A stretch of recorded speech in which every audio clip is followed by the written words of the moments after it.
Mattie, welcome to the Backdoor Cut. Good to get you in. You came in with a big contraption on your leg though, so how's injury rehabilitation been going and what's the plan for the rest of the week and weekend? So injury or rehab has been going alright, I suppose. Just chatting to Dara before I come in here. Obviously I have the leg brace on now for 8 weeks and I have to wear it for another 4 weeks, and then after that I get it rescanned.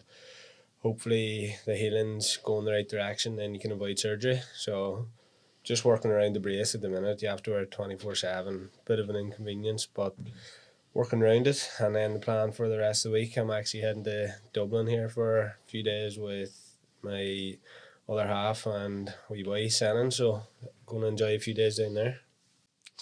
Get charged out your hole down in Dublin for a few days. Yeah, it's extortionate, but I'll net it off with what you boys are giving me here.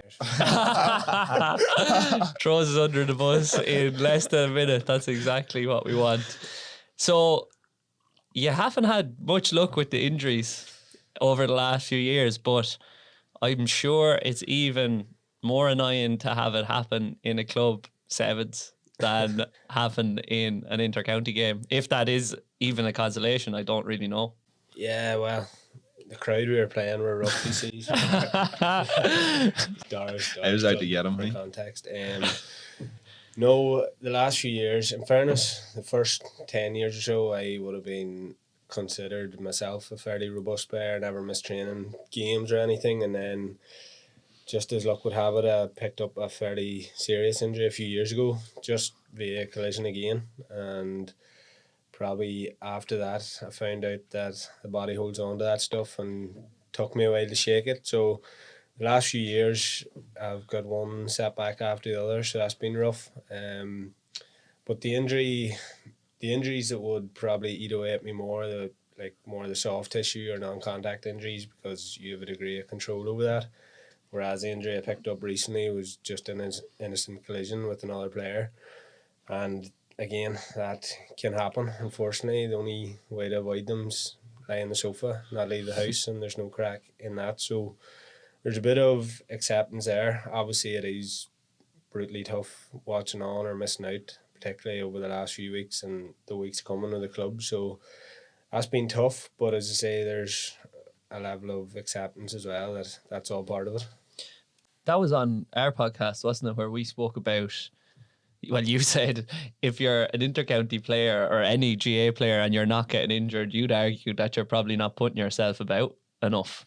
And I'm talking to a fella that obviously is going through some chronic issues, and then I'm looking across at another fella that has some chronic hamstring issues. So I'm sure lots of players think to themselves during a club season even, Jesus, is it possible to go through a season uninjured? What would be your own perspectives on that? Like, do you reckon you've all just had bad luck, or it's just part and parcel of the game?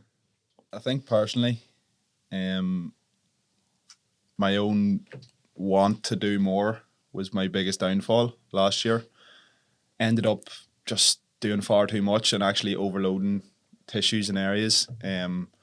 Part of it was in my control, part of it wasn't. I suppose the reason it happened was because I don't move as well as I probably could have moved at the hips and at the feet and stuff, and then I ended up overloading certain areas from doing too much. So for some people it's just completely unlucky, and again, as Mattie says, like that allows you then to go on and accept it and go from there. It becomes a bit tougher when things are within your control, or you're not putting in enough, you're not conditioned enough, you're not doing enough, robustness work in the gym and stuff. Then it can eat in you. But it's a bit of luck for some players, and for others it's just probably not doing enough. Yeah, I think the same. So I was saying to you the last day, I think a lot of players, when they want to compete and when they want to play at a certain level, they're going to put their bodies through stuff. Like Dara says, most players at the top level want to do more. They want to be doing extra work, extra gym work, extra speed work, extra run. But then it's found that sweet spot between doing enough and doing maybe a wee bit extra, but then going over and above that, and then that's where the injuries start to pick up. But just basically I had a conversation there with S&C this week, and he was showing me all the data and going back through the GPS from months back, and it was when my hamstring started playing up again. That month wasn't too bad, but it was the months previous to that where everything had just kind of, there was massive volume there. So it's like, again, you want to do more, especially over the off season. The thing is, right, do more, get the body prepared for the season. But then it's like, at what point is, it's that accumulation effect that's going, right, you might be grand getting away with it for 4 or 6 weeks here, but if there's no sort of come down before you go back up again, then you are running the risk of something there. But I suppose understanding the body, managing load, trying to find that sweet spot if there is a sweet spot, but sometimes you have to burn the steak to figure it out as well. Like, and the elder statesman, then he is more experienced than everybody in the room. Yeah, I suppose the conclusion I've kind of drawn personally is like it always goes back to the capacity that you have and just making sure that the load doesn't exceed that, essentially. And like I found when I was at my most robust was when I was almost playing football year round. Like, you were going from club football to college football to county football, and the load, there was never too much of a dip either side. So in terms of soft tissue work, there was definitely something there, and just making sure that you were keeping the load up throughout. Obviously, as it's transpired, I've found that my body in general is extremely sensitive to load now, and that's why I'd be quite diligent in how I manage that going forward. Obviously, that's just talking about the non-contact injuries. I do think, in general, I'll be interested to know, like, since COVID happened, like, since we all came back, I've never heard more people have Achilles tendinopathy issues and hamstring tendinopathy issues. And, like, I think the load globally in Ireland obviously just dropped off a cliff at that point. And I think there's probably something there as well. But usually the most robust players, I say, like the boys you would classify as lucky and go through a year, it is possible to go through a year injury free, and the boys that seem to do that are the boys that just keep taking over and keep playing and obviously avoid those contact injuries. But say once the load drops off a cliff because you've been removed from your sport through injury or through your own decision to take a break, then I think getting it back up, so you need to be extremely cautious and very measured. They don't need to get ready because they just stay ready year round, essentially. Exactly. You said earlier that your body holds on to a little bit of information post-injury, soft tissue or otherwise. Do you reckon that, and you can chime in on this, the two of you as well, do you reckon that is in terms of a movement deficiency or a way of moving that you then ingrain to try to stay away from that area that was put under abnormal load previously, and then that leads to other injuries down the chain or up the chain? I think there's a mix of things going on there. Trauma probably comes into it in one aspect. Movement limitation comes into it in another. As you say, when you pick up an injury, you end up using other parts of the body a wee bit more. You probably end up favouring one side more than the other. And then down the line, that's going to eat you up again when you return to football. To go back to like loads and stuff, I think a lot of players get away with minimal injuries across their period because they mightn't be outputting as much load as another player. So if one player is not as fast or explosive or maybe conditioned as another, that their actual, if you think about, their loads aren't going to be as high, like when you multiply the numbers. So certain players' movement limitations will be exposed more than others. I found that anyway, and it's something I've actually seen a bit of a trend in, is like the more explosive and faster athletes are outputting bigger loads. So if they have any movement limitation anywhere, that's gonna come back to bite you, whether it's a tendinopathy or just a muscle pull. But yeah, that's my thoughts on it. See what you said there in terms of faster, more explosive players putting more outputs. Have you found yourself that it would take you longer to then recover from a game? I say someone who would be more of an endurance profile, who maybe aren't hitting the same sort of speeds or the same sort of explosive outputs, but maybe covering a bit more ground, but can kind of handle a bit more volume, if that makes sense. Would you find it takes you longer to recover from that? And I suppose, would there have been anything in place in your setups that you've been in to account for that? I think it's a hard thing to do within a county squad. I suppose they have different, like to one, measure it, and then two, have the things in place to allow people to recover differently or give them a bit more leeway in the next session, because it's always week on week. Me personally, recovery hasn't been too bad for me. The big thing I found after injuries or coming back after injuries was the body trusting itself to go fast again, and to get that spring back and the bounce back, because I say whether it be the knee or the ankle or the hamstring, I say just that the body trusting itself to move explosively and repeat it probably lagged a bit behind. So that's where I had to put most of my work and most of my emphasis in to get the body to trust itself again. Like the brain, it's a funny way of holding on to things and funny way of seeing things. Like I've seen after the last hamstring injury done, I was walking perfectly fine. I was like, it's just a bit of nerve pain, no limp, no nothing. And then the scan results come back and I'm told you have a 4C hamstring avulsion, and then I start limping. But I'm like, your brain's interpreting imaging, whereas you're not really thinking of the symptoms. So the body's a sensitive thing in general, so it's important to challenge a lot of things as well and throw stuff at it, get it to trust itself. It can do pretty amazing things too. So I'd be big into exploring that now, and I say took a while to get the body to trust itself again, and that's probably what is ahead of me now after this brace comes off.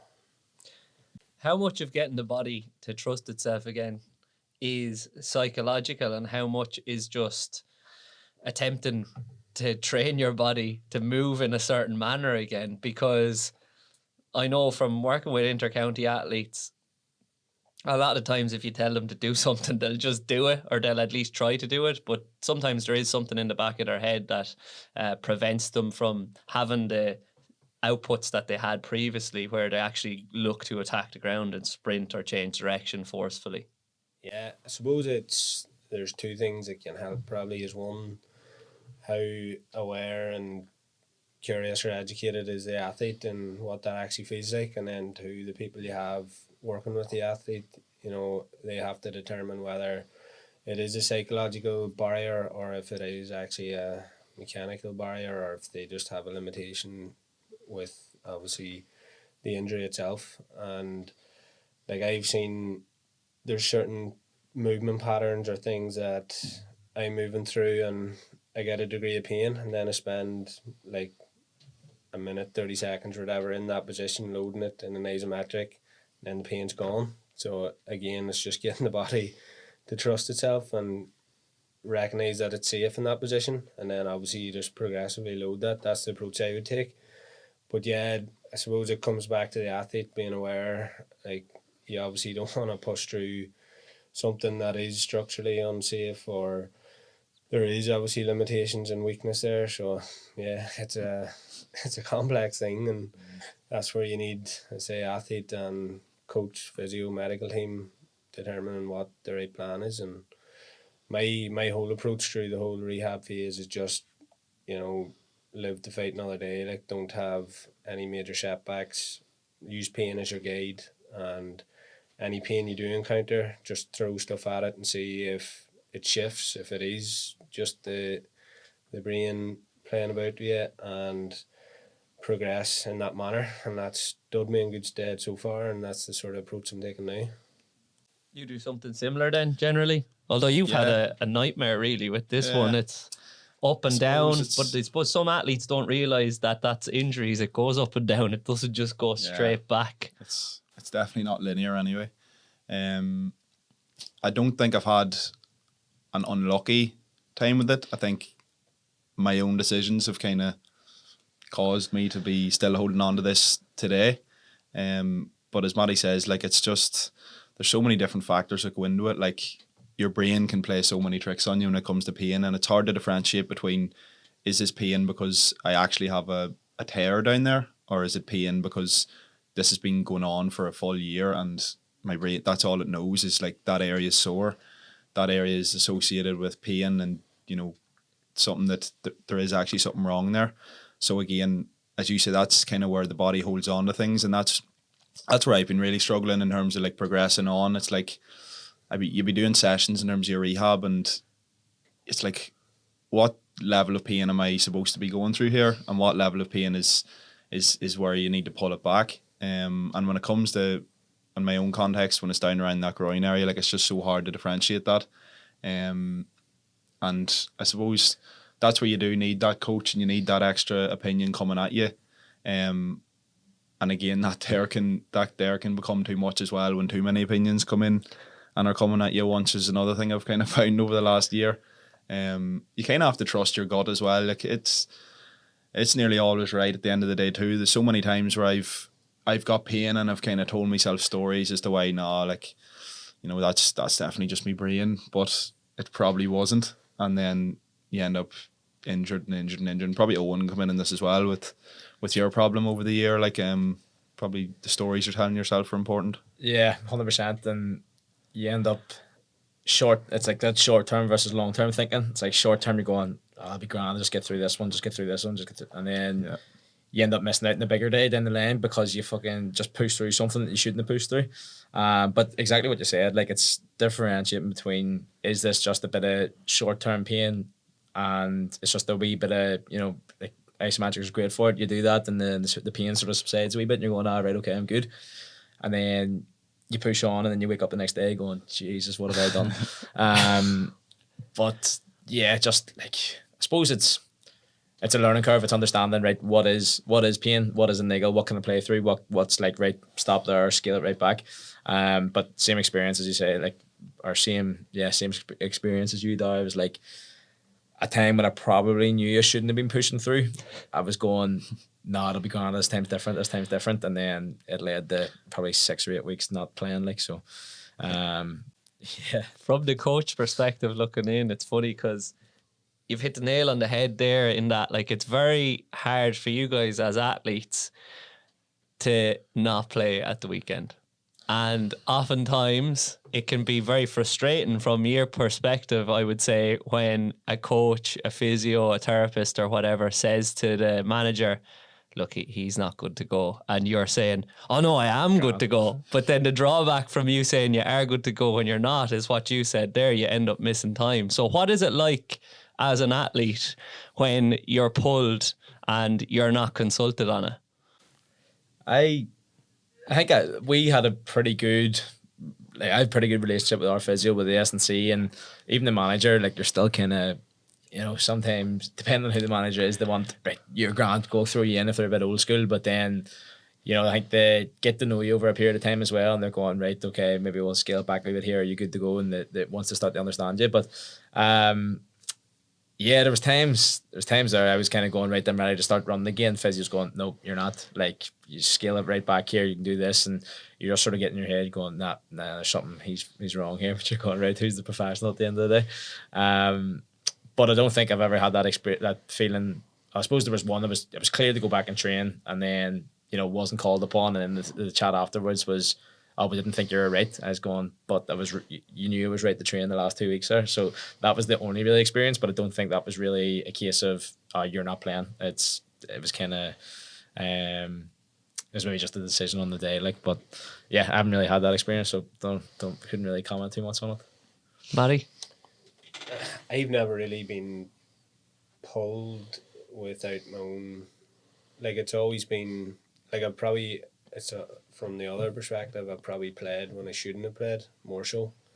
Like, it's usually came back to the physio and that will give their opinion, but ultimately it'll go to the player and say, that's where you probably need to be saving yourself. But I've came back on after, like, tearing the hamstring off the bone, and, like, obviously I didn't think it was as serious, but things like that shouldn't have done. But yeah, no, I've never, concussion has been the one where Mickey Hart at the time, he took it out of my hands. He was like, you're not playing, we were playing Dublin, the National League. And I was like, I'm playing, I'm good to go here. And he's like, right, I'll think about it. But he named the 26 that night and I wasn't on it. I was never playing, and that was the right decision looking back. But Because you knew what was coming. yeah, that's the time. At the time, I was adamant I could play, but obviously on reflection, it was the right decision by him. Definitely. I think that's the hardest thing. It's something people don't see from the outside at inter-county level. It's all those like small decisions going on at week in, week out, like throughout the whole year. You're nearly, when you do have niggles and injuries and stuff, you're always convincing yourself that you're ready to go. Like I spent the whole year doing that this year. Like, no more should I have been playing a lot of the time, but you have so many stories in your head that you're telling yourself as to why it'll be okay. It's like, but I've got this period of time to, to get myself right. This game's the most important game, because at the time it seems like the most important thing in the world. And every game is the most important game. Yeah. The next one's the most important game. Yeah, and then a club friendly then is the most important game. It never stops really at when you're a player. So sometimes, as you say, someone taking that decision out of your hands can be a good thing.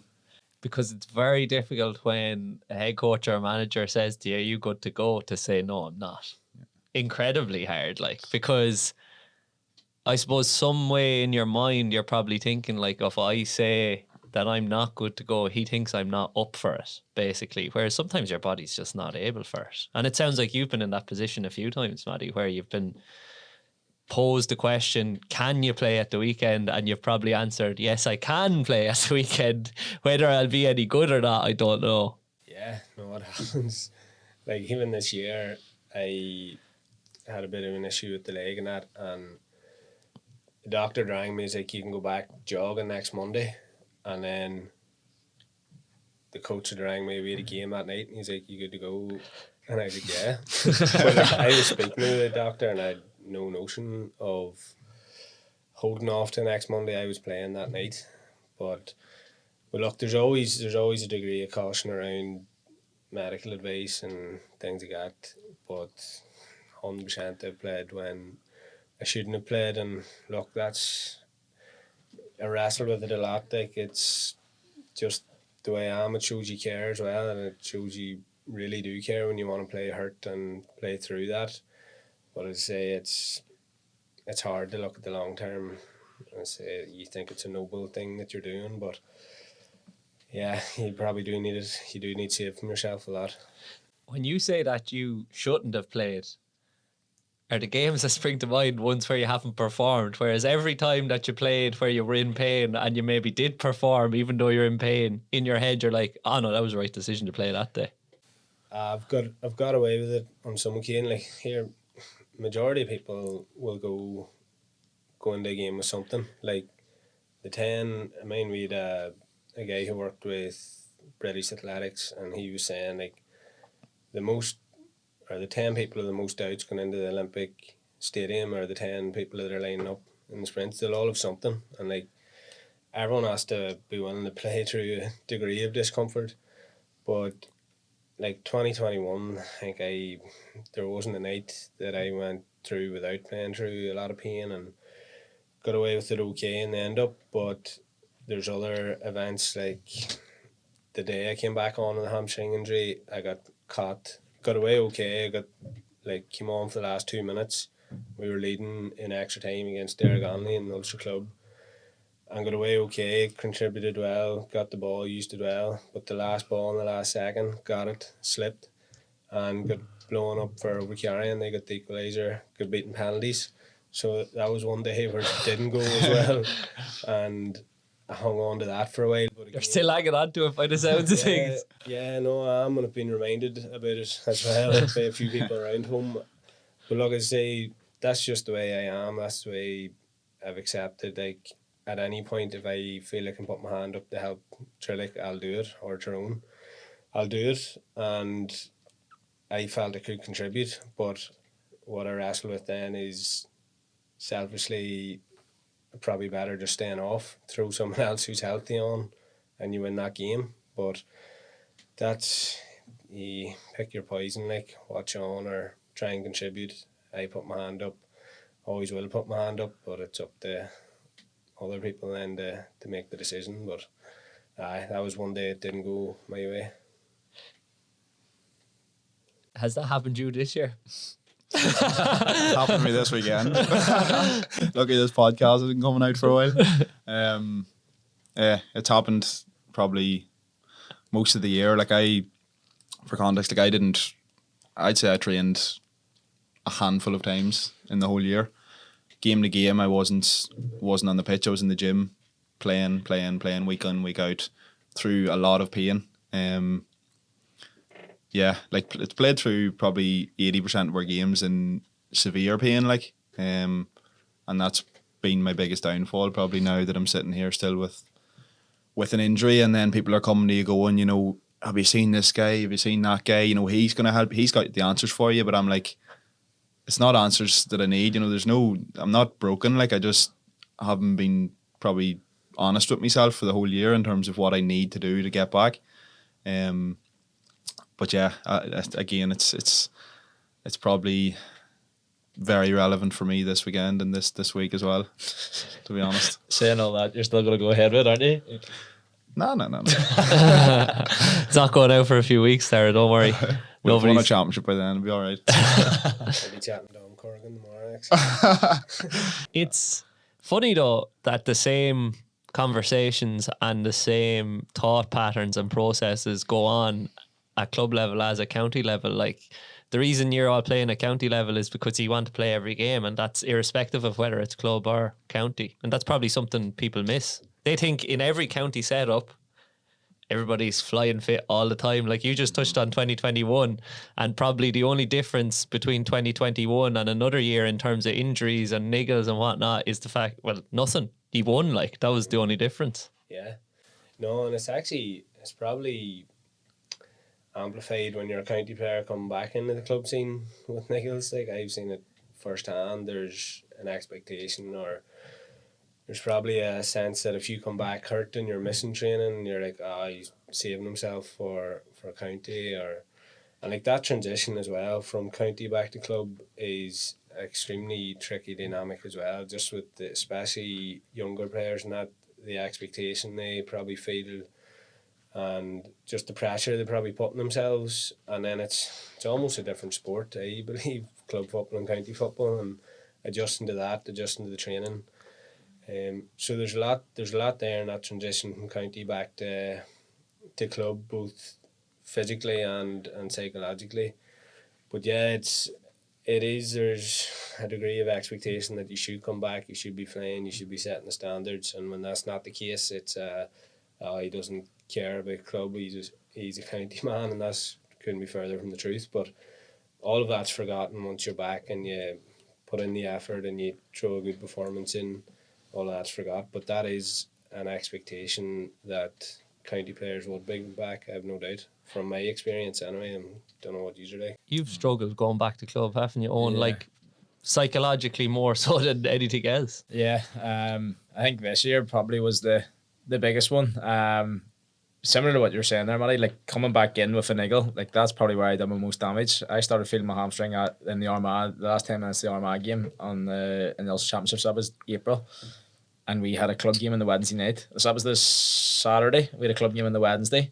Bear in mind, we'd been on the drink for 2 days after that. It was Easter Sunday. And anyway, club comes, I was going, body's not good, hamstrings, feeling it here. Listen, if half an hour if needed, but as you say, you don't want to be seen to be going sure, too good for us or whatever, or doesn't care, but you want to play, you want to contribute. And then it came on for half an hour. It came on just after half time, and was moving at 70-75%, doing yourself more harm, knowing you're in your head you're doing more harm. And then another game at the weekend then, or a game the following week, club game, same thing. Listen, body still a bad way, hamstrings been feeling it. If you don't need me, don't use me, sort of thing. And then here, you're good to go. Yeah, no problem. Jump in and trying to do bits and pieces on the side, and then that was just it. Like, overstretched a bit, felt it like just completely flare up again. And then we were back in at the weekend for an in-house game with the county, and couldn't jogging in the warm up. I was going, listen, I'm done. And it was just it was frustrating. But it's because you do value it so much. You want to give all you can, and you just want to contribute at the end of the day. I think you were saying there, it's all of us are sitting here saying about the same thing, and I'd say there's plenty of other people in Ireland think the same thing. But culturally with GAA, how much it means to us, how much importance we put on it. You want to be playing as much as you can, and sometimes you don't make the right decisions. is it even harder to say no in a club setting then, because it's your community, it's lads you've been in school with, lads you're friends with, you go drinking with, you go for a coffee with, you see every day, you work with, like, and if you're made available, or if you make yourself available but not to be used, if you're one of the better players, you're going to be used. Yeah. No matter if you're up by 12 points or not, I will bring on Owen, he'll close out the game now. The thing I have made peace with is, doesn't matter what state you're in going on the game, if you make yourself available, you'll be judged as being 100% fit. So that's the other thing you need to make peace with. Nobody cares that you're sore. They just care about the output on the pitch. So yeah, it's probably something that's helped shape my decision making as well when I'm going through those scenarios now. Is, yeah, if I'm not able to contribute to the team, then I'll sit it out. A bit easier now than I would have previously. If you feel like you can give a what out of 10 performance based on your physical function, when are you going to say no and when are you going to say yes? Is it 60%, like 6 out of 10, or is it 70%, 7 out of 10, or is it very difficult to put a number on? I think at the moment it has to be very low, and that, listening to Mattie here, it has to probably change, because there has been times, even this year with Fermanagh, like I've played, and there's 100% lads on the bench who would have contributed more because of the shape that I was in and the amount of pain that I was running through. Like, I was covering very little ground, you know, contributing. Normal, mate. low as it is, got extremely low. But yeah, like, that has to be a factor. I think that's important. You can't always think about yourself, it's very hard to do. You're kind of always just thinking, no, I want to play, I want to be there. Whereas a lot of the time, if you're in a lot of pain, if you're carrying injuries, like, you're not going to be able to contribute overly much realistically, unless you're David Clifford. I was going to say there, you were saying about, you know, if you put your hand up, you have to play. Like, have you found at times where you've had to be selfish and put yourself first? Because I know you always want to contribute to the team, Peter. You were saying about obviously being your community, being your mates and all that. And it means so much to you. Did you want to give it? Have you ever found yourself in a position where you've had to put yourself and being selfish, and how was that for you? Yeah, probably last year I'd got to the stage where I'd done the hamstring with Tyrone, came back with Trillick, was happy with where I was at, but then nipped it again because of that change in training. And that's where I really went deep into just looking at the load, looking at how sensitive my body was. So I was really diligent in how I managed going back into the training and the league games. Like, I was saying, right, 10 minutes here, 20 minutes there, 30 minutes. And like, there's a degree, it was coming up the championship, so there's a degree of anxiety from management and myself that you're going undercooked here. But I was like, I'm better being there than watching in the stand. So I was fairly diligent then, have been diligent since that around load and managing it.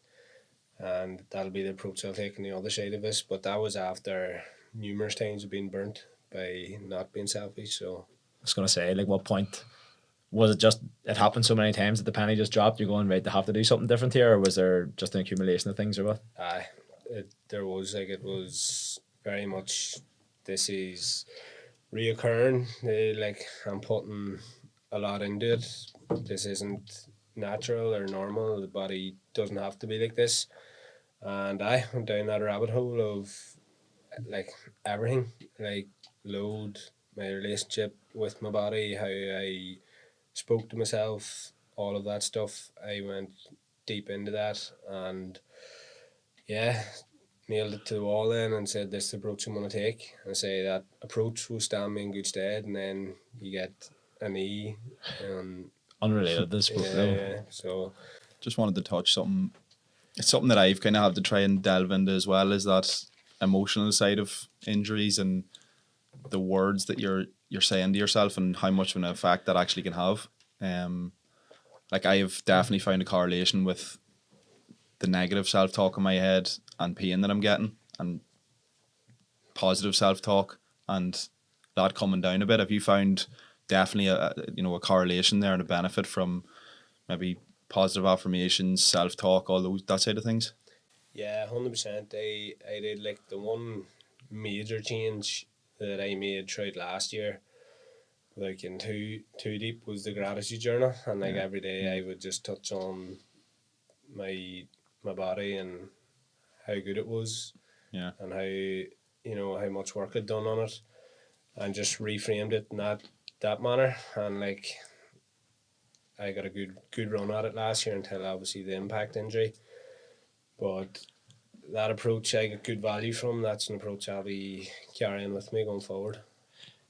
That's something that a lot of athletes don't understand, and coaches as well, is that stress is stress for the body. And if you're in a high stress environment and you're speaking to yourself negatively and you're feeling the stress, your ability to recover isn't going to be as good. So like, the way that you speak to yourself and the language that you use is incredibly important, because it leads to the mindset that you're going to have for most of your day when you're recovering from your rehab and recovering from your injury. And something small that my ladies team take the piss out of me for is, I stopped them, I banned them saying if they were unavailable for a game, they used to put in injured into the group chat, and I stopped them saying that. They had to put in rehabbing instead of injured. And it's just a small reframe, but it changes from a passive, oh, I'm injured, this has happened to me, I can't do anything about it, rather than I'm active, I'm working in the background to try to get back, and I'm not just letting myself be injured. Because you'll probably attest to it, if you're in a poor mental state, your recovery is going to be significantly impacted. Like, I get questions all the time. Like, probably the most prevailing question if I'm doing a Q&A online or whatever is, how can I recover better? Like, what can I do to make my recovery better? But people don't realize that, like, you're recovering when you're in a parasympathetic state and you're not recovering when you're in a sympathetic state. A lot of people are spending their whole day in a sympathetic state. So your training, is going to be a sympathetic state. Of course, you need to go into that too if you want to improve and adapt. But it's what you're doing outside of your training, away from that. If you're in that rest and digest mode, your body's going to recover. So if you're actually hampering that by being stressed at work all the time, talking to yourself, why is my body doing this to me? Why am I always injured? Why is he saying that to me? Your body's going to be in that state nearly all the time, and you're going to just really struggle to recover. And it's something that I've kind of been working with and learning about more and more over the last year. That's why we can't get you anymore on WhatsApp. I'm having light bulb moments here. I need to go dopamine detox. Be hard for you on the dopamine detox zone, I'm sure. It is hard when you're running a business though as well, and you probably say that as well. Like, that's what I was just thinking. That was the connection I was just making there. I was going, right, you're flat out and working, and you're rushing out the door to training, you're going straight into training, and you're like, you don't have that time to sort of come back down. And as we were sort of chatting about on the last podcast, we were talking about, I was saying there's been times where I could go all on this and not worry about this. But I suppose that's probably coming from me not managing everything together and not having enough sort of downtime to sort of switch off and actually relax and recover. So no, that's a good point. Like, take that on board. You've probably got it when you've gone on holidays, but not to Ibiza, obviously. Yeah. But back like, more stressed. when you, and you'll probably say this as well, Mattie, when you go away on holidays and you do kind of leave the work at the door, after a couple of days, you're sitting there and you're like, oh Jesus, this is the way my body's meant to feel. Like, and it just feels like there's a complete weight off you. Probably when you went over to Vietnam, you felt like that, did you? Funny, yeah. Like, you're completely switched off. Whereas I find when I'm at home, even when I'm trying to switch off, like, I could go to even the sauna and you'd be in it and you could spend the whole 20 minutes talking about football or thinking about football, and that's meant to be your time where you're actually switching off. So again, getting away to Vietnam or whatever, where I was meeting people who literally couldn't give a shit what I was doing at home, like in terms of football, or you weren't talking about it at all. So you were switching off to an extent. But it is hard to find ways of doing that as well, just with the way life's went now with social media and everything, and conversations you're having every day at home and people you're meeting. It is hard to fully switch off from that. That was one question I had for you, Mattie. So you've been playing, how long have you been playing at senior for Tyrone now? 2010 was my first pre-season with them. 2000. So 13 years. during that A time, year out though, 11 I took the year out. during that time, like we were saying about sort of switching off and getting away from it, what's been the biggest thing for longevity for you, and have you had ways of parking it, switching off from it throughout the season, and then at the end of the season as well? How do you kind of go about that? I be highly immersed in football, so switching off is hard. But I throw a lot of time in during the week, try and prioritise time to myself, whether that be the sauna, and then you've Dara here used to meet frequently in the sauna. Come in and melt your head. I'm going to be chatting about football. Sorry, Dad. He's the reason you're still injured. Voted him. Not a good endorsement for Monterey sauna there. But no, like sauna, I have a sauna, we have a sauna at home now. Cold water, walks, grounding, meditation, you name it. So I try and prioritise it during the week, and like one of the best things for switching off now is the wee man sending at home. Like that's been a big thing for me now. Obviously that's something that's only come on the radar but coincided with the injury, so I probably haven't, it's softened the blow big time for this injury. Spend more time like getting I suppose this is something you can relate, or anyone can relate to, is like the perspective as well. Like it's, you know, my perspective on this injury is softened by the fact I get to spend more time with the family at home and things like that, work on other things, do things I don't usually get the chance to. And just being aware of that. So yeah, like I wouldn't actually watch as much football and things like that now as I used to. Like I'm obsessed with AFL. I know it's not switching off fully from sport, but I love watching it, love following it. Like watch all the analysis shows, things like that. So that's kind of my downtime as well, like, and throughout the week. So I mixture of all that stuff. I suppose it's a wee small bits and pieces of it here and there rather than just one big hit of it all in one go, because I know I would have fell into the trap of get me to the end of the year, I'll get a big holiday, and then you're sort of suffering throughout the year and you're just looking forward to this big event, but it's like just drip feed it along the way. I suppose it's a bit like training too. If you try and do it all in one go, you're gonna run yourself into the ground. I suppose just drip feed it along the way. Aye, bits and pieces every day. Just to touch on kind of recovery, saunas, cold water. Huberman here, let's go. I was up last night in at a recovery spot in Belfast, and there was a sensory deprivation tank. I don't know if you've ever been in one, but it's like the ultimate switch off. Like you're just in a tank filled with Epsom salts, and you're just floating in complete darkness for 30 minutes. It was unreal. I just have any use been in one before? No. There's one. Dan McCaffrey, he has a spot. Revive, where the gym is. It's good setup. Like, how long were you in it for? 30 minutes. 30 minutes. So first time I done it was an hour, and Jesus. I was crawling the walls. I was like, I couldn't have done an hour. But the half an hour, so I need to get back in. The half an hour was good, but then I was finding it's going down 30 minutes on it, into that for half an hour, and then by the time you're chatting, I was going, fuck, there's 2-3 hours of my day gone, sort of thing. So that was putting me off it. Yeah. But as like getting the half an hour was good, but I need to get back into it and actually, schedule that in your week and have that downtime. But good job, all right. Like, it's somewhat hilarious, and people will probably find it funny listening to this, that the reason you think about football so much is because you love it. And then you're spending so much time trying not to think about football, or training yourselves to not think about it, so that you can still love it. Yeah. Because your problem seems to be that you almost love it too much, that you'll just think about it morning, noon and night. And that's what the perspective of Senan coming along is probably given to you. What has that been like, navigating fatherhood and an injury at the same time? Because I've heard that like there's a significant psychological impact to fatherhood, as well as a physiological impact, that your testosterone drops, and like you also go into a bit of a sympathetic state, like in that, like you're hyper alert because you're trying to protect a little person. Yeah.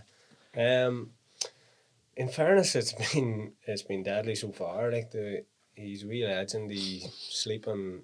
I sleep more now than I did before he came along, which is, a lot of people hate to hear that, but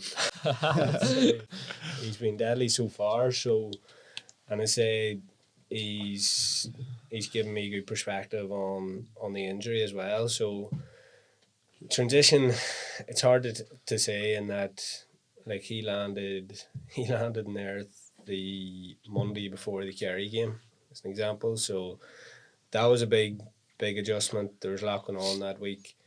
I didn't get trained at all that week, and then obviously you lose an All-Ireland quarter final in the manner we did. But going back to him again softened that blow. Usually I would hang on to defeats a lot longer. So it's been a major positive in my life, obviously, and it's been a major positive in relation to how I view things as well, outside of what's truly important. Like, so I say football is massively important, but it's not the most important thing now, which it might have been before that, or it probably was before that. But yeah, no, it's been good in that regard. And again, I'm looking forward to getting back playing and enjoying it in that, with that, I suppose, perspective as well. You sit here though with multiple All-Stars and an All-Ireland behind your belt. Lads, for you, like, it's the most important thing in your lives, like winning an Ulster Championship, like number one. Like you've said to me, that's a big aspiration of yours, is to bring an Ulster Championship back to Fermanagh.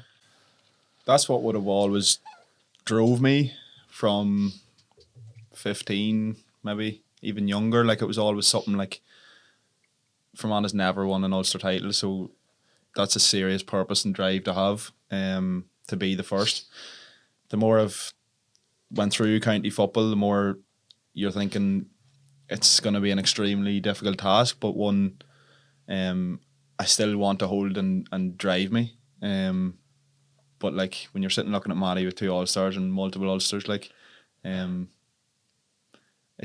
makes me want it even more, to be honest. Like, Does it make you want a kid or an Ulster Championship? Definitely. You say there about kids, and I was going, no, that's not an option anytime soon. I was like, I want to switch off, but no thanks. No, I'm only slagging. But no, 100% seeing that. Like, there's times where, basically what Dara says as well, like, you see, you know, you can speak to the likes of Mattie, you see people around the place and you see what they're doing, and even like you go to an All-Ireland final and you see what happens after it, and you're just going, I want that, like, I want to be a part of that. Or just, you always get like a bit of a buzz from it, and it just sort of reminds you of why you sort of do that. And I suppose even for us this year, like getting the Croke Park, it was like childhood dream stuff, just even playing there, never mind going on and winning All Ireland there. But the first thing that we were thinking is like, right, how can you get back again? How can you do that? And it just gives you a glimpse of what getting that wee bit of success, even though you still got beat. Right, how can we get back here and how can we go a step further then? So it is a big driving force, like, yeah. What would be, like, obviously you don't want to give the lads too much advice because you're vying for the Ulster titles as well as them, like, but having won multiple Ulster titles, how difficult is it to win an Ulster Championship? And then if you were able to give advice to the lads around striving for that, what would be your one piece of advice now?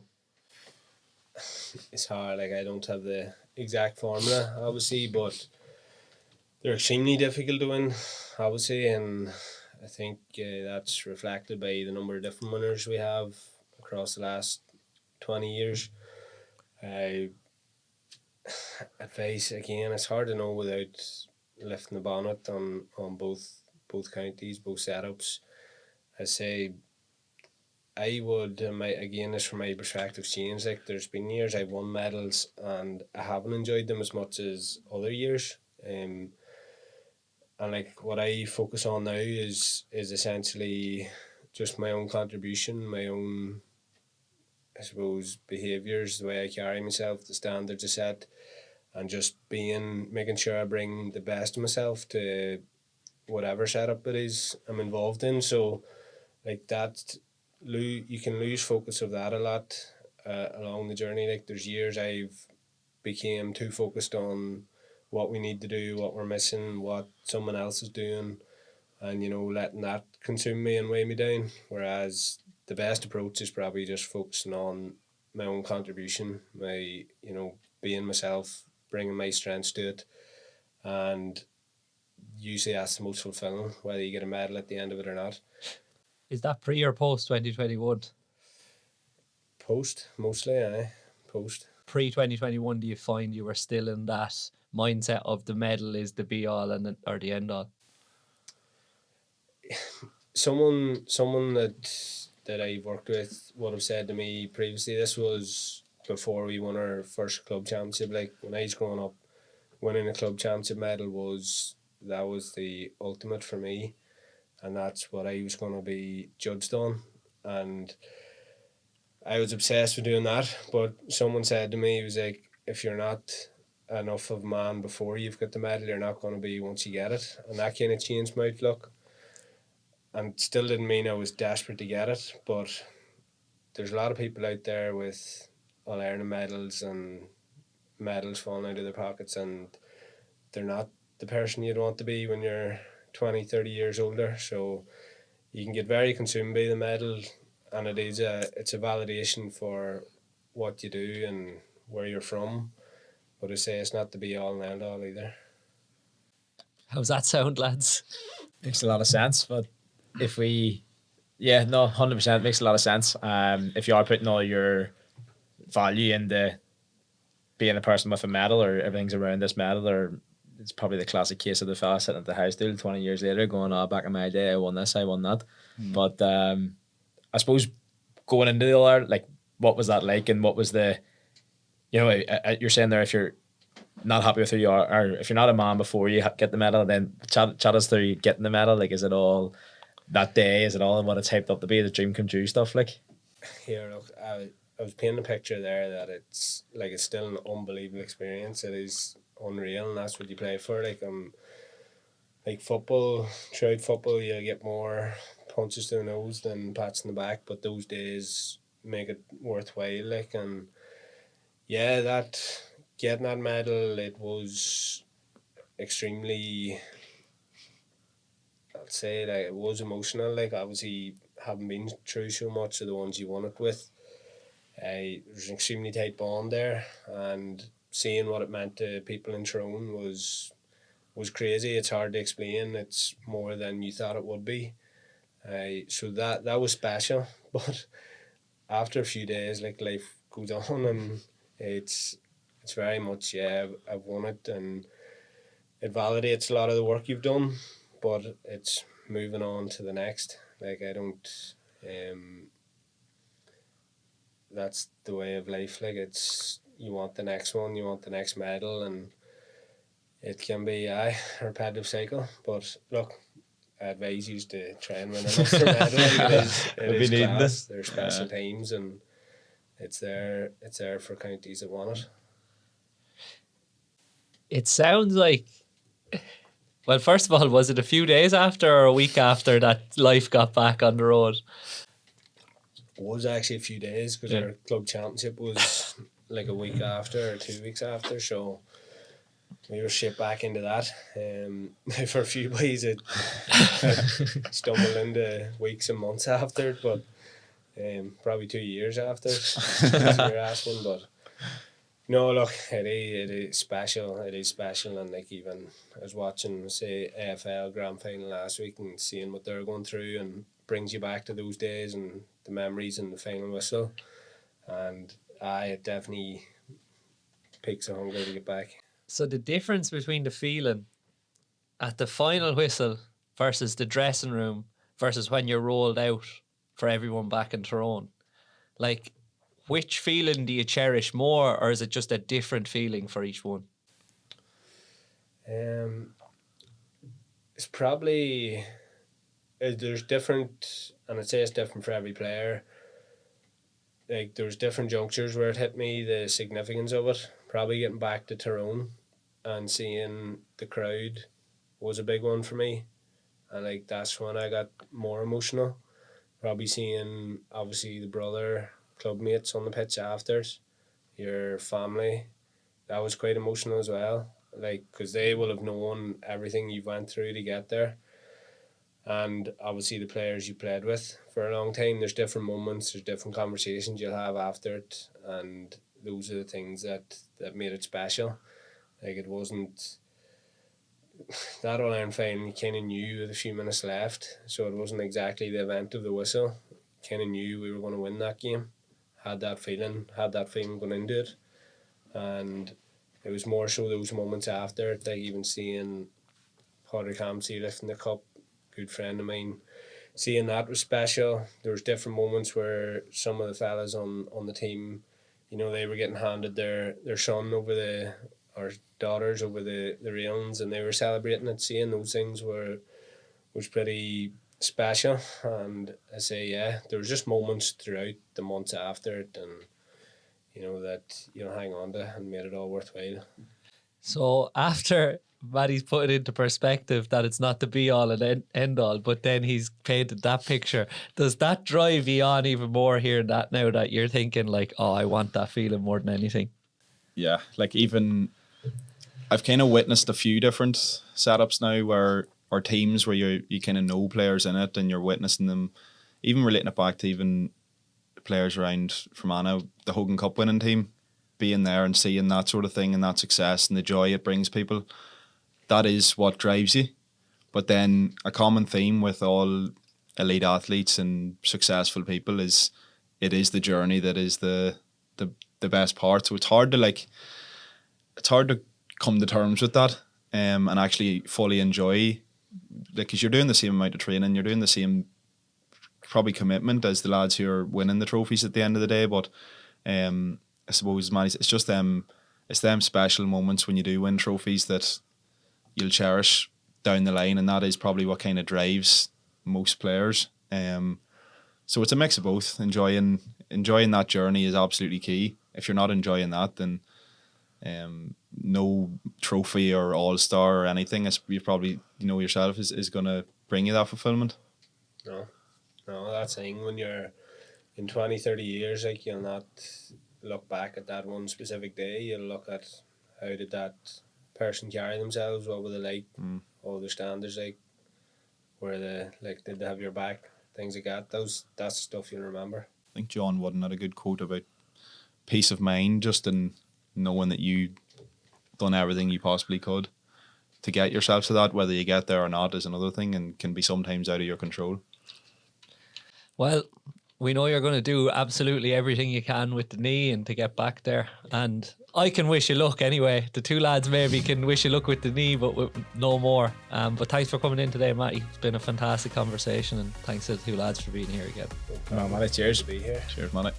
See you, old friends.